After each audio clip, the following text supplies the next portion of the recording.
السلام عليكم ورحمة الله وبركاته.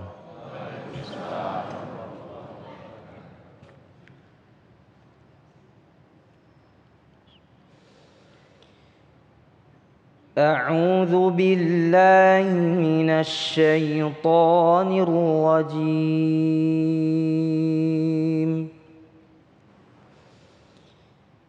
لقد كان لكم في رسول الله أسوة حسنة لمن كان يرجو الله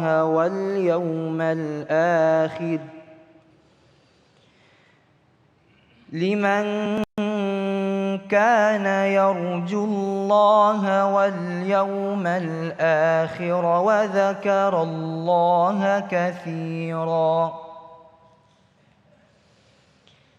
ولما رأى المؤمنون الأحزاب قالوا هذا ما وعدنا الله ورسوله ولما رأى المؤمنون الأحزاب قالوا هذا ما وعدنا الله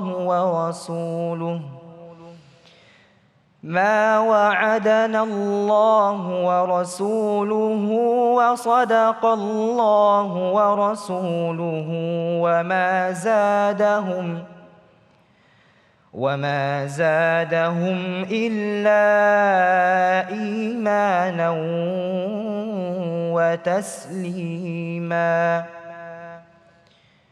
صدق الله العظيم. السلام عليكم ورحمة الله وبركاته. Assalamualaikum warahmatullahi wabarakatuh. Alhamdulillahirabbil alamin. Allahumma shalli ala sayyidina Muhammad wa ala ali sayyidina Muhammad. Puji syukur kepada Allah yang kembali mempertemukan kita dalam majelis ilmu damai Indonesiaku yang kali ini disiarkan secara langsung dari Masjid Jannatul Firdaus, Taman Galaksi Raya, Jagasetia, Bekasi. Sebuah tema yang tentu saja mengajak kita kembali untuk memperbaiki kualitas akhlak kita, yaitu dengan meneladani apa yang telah dilakukan dan dicontohkan oleh Rasulullah SAW. Itulah tema yang kita angkat dalam kesempatan kali ini, yang insya Allah nanti guru-guru kita akan kita simak bersama nasihat dan ilmunya yang telah hadir bersama kita Ustadz Abdul Muta'ali dan Ustadz Jumharudin yang tentunya masih bersama kami Damai Indonesiaku yang dipersembahkan oleh Sarung Wadimor, tentu sarung kita. Selamat mengikuti. Assalamualaikum warahmatullahi wabarakatuh. Bismillah. Wassalatu ala rasulillah. La hawla wa la quwwata illa billah. Rabbi shrah li sadri wa yassir li amri wahlul 'uqdatam min lisani yafqahu qawli waj'al li waziran min ahli, amma ba'd. Para guru, para alim ulama, para sepuh bini sepuh,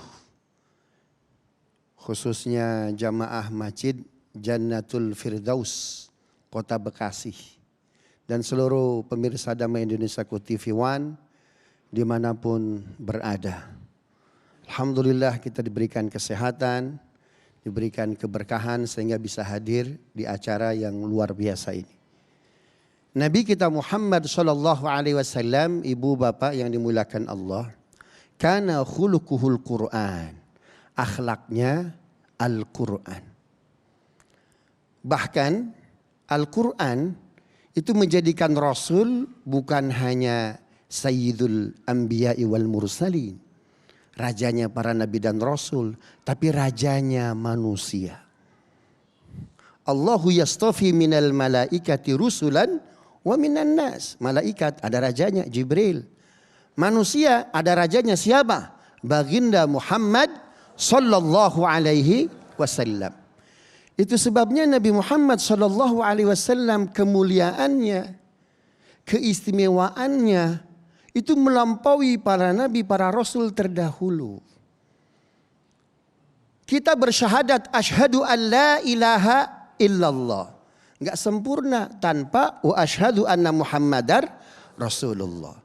Tidak ditemukan riwayat asyhadu an la ilaha illallah disebutkan wa anna Ibrahim, wa anna Musa, wa anna Isa. Enggak wajib disebutkan. Tapi kalau kita bersyahadat kepada Allah sekaligus bersyahadat kepada siapa? Rasul sallallahu alaihi wasallam. Bahkan kalau kita bersyahadat kepada Rasul otomatis bersyahadat kepada Allah. Lihat An-Nisa ayat 80. Mayuti'ir rasula faqad ata Allah. Barang siapa yang taat kepada Rasulullah Muhammad, include di dalamnya taat kepada siapa? Allah subhanahu wa ta'ala. Tidak ada riwayat itu kita dapatkan untuk nabi-nabi terdahulu. Itu sebabnya mulia betul. Banggalah menjadi umat Rasul sallallahu alaihi wasallam. Akhir tahun 80 Mesir digoncangkan. Bahkan para ahli hadis digoncangkan oleh sebuah kitab. Ensiklopedia Indeks Hadis. Disusun oleh A.J. Wensink. Itu indeks hadis, Takhrijul Ahadits. Ketika itu rektor kita siapa itu? Profesor Abdul Halim Mahmud. Jadi indeks hadis itu yang bikin bukan seorang muslim. Dia profesor di Leiden University, namanya A.J. Wensink. Jadi kalau kita ini ibu bapak jalan ya, kemudian menemukan secari kertas bahasa Arab, ini kira-kira hadis atau bukan? Kalau hadis kira-kira dari kitab apa, siapa perawinya. Itu yang bikin ensiklopedianya, metodologinya bukan muslim. Siapa namanya? A.J. Wensink dari Leiden University. Sehingga diadakanlah konferensi ahli hadis sedunia di Al-Azhar. Diundang kata rektor Al-Azhar. Nih kita nih kebobolan katanya.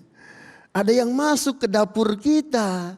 Yang bikin indeks hadis. Padahal hadis sunnah itu sumber hukum yang keberapa? Kedua setelah Al-Quran. Ada orang yang masuk ke dapur kita. Dan dia bukan muslim. Subhanallah. Tapi ketika saya cek, kata Profesor Abdul Halim Mahmud, gak ada yang aneh tuh. Isinya lurus-lurus saja. Kata peserta konferensi, gampang Pak Rektor, undang aja dia suruh hadir ke sini. Diundang tuh dari Leiden. Ongkosnya dari mana? Jamaah Jannatul Firdaus? Bukan. Datang dia tuh. Subhanallah. Ditanya. Kenapa Anda bikin indeks hadis? Itu kan dapur kami. Apa dia bilang? Jujur. Iya saya ingin ngelihat tikungan tajam di agama ini. Siapa tahu ada yang bisa digelincirkan. Kan begitu. Ternyata banyak yang bisa digelincirkan. Tetapi saya dapat satu hadis, itu yang bikin saya takjub kepada agama ini dan kepada Nabi Anda. Hadis apa itu? Nabi memberikan advice kepada calon 2 gubernur Yaman Utara dan Selatan. Senior betul, junior betul. Yang senior siapa? Abu Musa Al-Asy'ari. Yang junior siapa? Ada yang tahu? Siapa calon gubernur Yaman?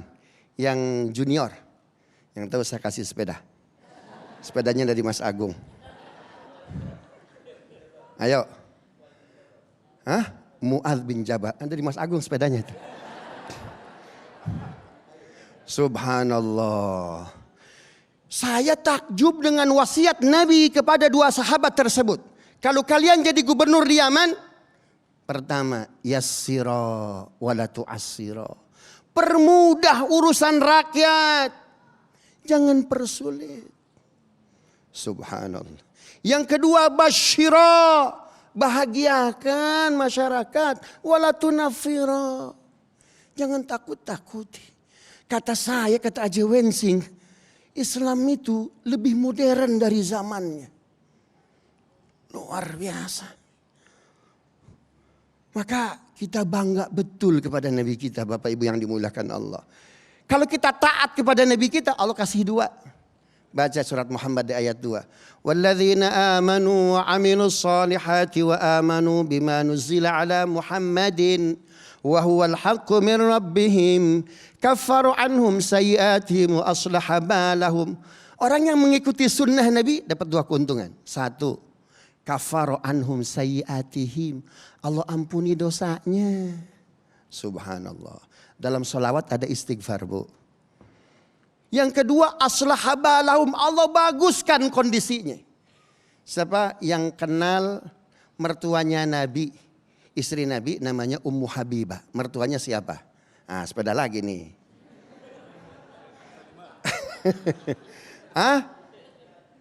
Abu Sufyan. Abu Sufyan masuk Islam tahun ke-8 Hijriah setelah Fathu Makkah. Untuk mengejar ketertinggalan keislaman dia muliakan Nabi, dia hidupkan sunnah Nabi. Dia ganti zikir-zikir jahiliyah. Orang jahiliyah, Bu, kalau tawaf bacaannya apa, Bu? Mohon maaf, jangan diikutin. Ya Lata salam alaika, ya Manat salam alaika, ya Uzza salam alaika, salawatullah alaika. Jangan dijawab. Diganti, Bu, oleh Abu Sufyan menjadi apa itu? Ya Nabi, sama-sama boleh. Ya Nabi salam alaika, ya Rasul salam alaika, ya Habib salam alaika, salawatullah alaika. Dulunya bukan siapa-siapa Abu Sufyan, tapi karena ia memuliakan Nabi, memuliakan sunnah. Subhanallah, dikasih 1 ayat buat Abu Sufyan. 28 surat Al-Hadid. Ya ayyuhalladzina amanu taqullah wa aminu bi rasulihi yu'tikum kiflaini min rahmatihi wa yaj'al lakum nuran tamshuna bi wa yaghfir lakum. Wallahu ghafurur rahim. Orang yang menghidupkan sunnah Nabi, 1, Allah akan kasih 2 cahaya. Sepulang Haji Wada, Nabi perjalanan pulang dari Mekah ke Madinah. Di sebuah perjalanan mau sholat asar. Ternyata subhanallah ketutup oleh awan. Nggak bisa menentukan arah kiblat. Apa kata Abu Sufyan? Rasul, itu kiblatnya tuh. Padahal jarak dari Madinah ke Mekah jauh nggak? Jauh. Ka'bah kelihatan oleh Abu Sufyan. Allah kasih keistimewaan karomah tubuh itu. Ilmu itu turun ke anaknya. Siapa? Ummu Habibah. Turun ke ulama Indonesia namanya Syekh Nawawi Al-Bantani. 1813 wafat 1897. Masjid, salah satu masjid paling tua di Jakarta mana? Masjid Petegogan. Siapa yang mendirikannya? Habib Uthman. Itu kata Syekh Nawawi. Itu Habib, itu arah kiblatnya nggak sesuai nih. Bocah tahu dari mana? Kata Syekh Nawawi, itu Ka'bahnya tuh, Bib. Subhanallah. Orang yang menghidupkan sunnah Nabi, Allah kasih cahaya. Karena Nabi punya cahaya. Wasirojam munira. Karena itu hidupkan sunnah Nabi. Maka cahaya akan ada dalam sanubari kita. Hidup kita nggak gelap kita. Mudah-mudahan bermanfaat Bapak Ibu. Assalamualaikum warahmatullahi wabarakatuh. Waalaikumsalam warahmatullahi wabarakatuh. Terima kasih Ustadz Muta'ali yang telah memberikan mukadimah yang sangat luar biasa sekali. Betapa visi Rasulullah pada saat itu melampaui sekian zaman hingga saat ini benar-benar terjadi. Maka orang-orang yang selamat adalah orang yang selalu mendapatkan cahaya dalam arti petunjuk. Itulah yang nanti insya Allah akan dijelaskan oleh Ustadz Jumharudin. Selepas pesan-pesan berikut ini tetaplah bersama kami. Damai Indonesiaku.